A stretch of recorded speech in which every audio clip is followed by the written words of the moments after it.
এই যে 4 কেজি ছানা এনেছে মেমারি ছানাপট্টি থেকে। মেমারি গেলেই আমাদের এরকম ছানা বাড়িতে নিয়ে আসা হয়। খেতে আমরা কিন্তু 3 জন, কিন্তু কাঁচা ছানাটা আমরা বেশি খেয়ে নিই। একদম বাটিও আমার এসে গেছে।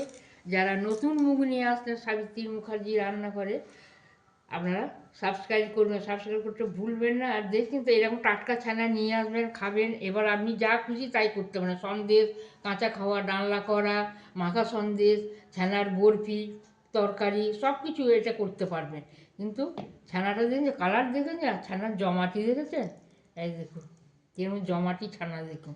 ছড়ানো হয়ে গেছে, ছানা মাখাও হয়ে গেছে হাতে করে। এবার আমি গোল করছি, এরকম চাবড়ে চাবড়ে দিলে পরে ছানাটা গোল হবে, তারপর কাটাটাও ভালো হবে। আপনারাও এরকম ধরা করবেন। যারা নতুন মুখ নিয়ে আসছেন আমার চ্যানেলতে রান্না করে, তারা অবশ্যই আমাকে সাবস্ক্রাইব করবেন, আর আমার রান্না দেখতে থাকবেন, আমাকে কমেন্ট করবেন। এখন হয়ে গেল, এবার আমি খুন্তি দিয়ে কাটতে থাকবো।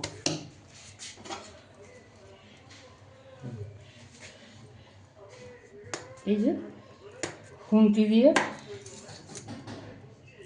একদম, এই দেখুন কাটা হয়ে গেল।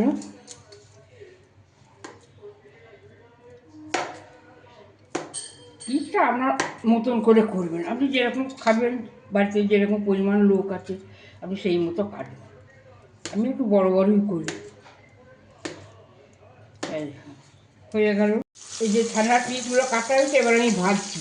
এই দেখুন একটু করে হলুদ দিয়েছি কালারটা আসবে বলে। এবার এক পিস করে উল্টে দিচ্ছি। এক পিস তো হয়ে গেছে ছানার পিসগুলো, এইগুলো আবার উল্টে দিচ্ছি, একটু হালকা করে ভেজে নেবো। রেসিপিটাও আবার দেখিয়ে দেবো।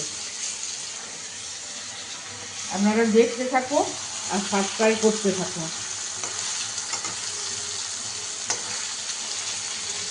এবার একটু কমিয়ে দিচ্ছি, রেগে যাচ্ছে।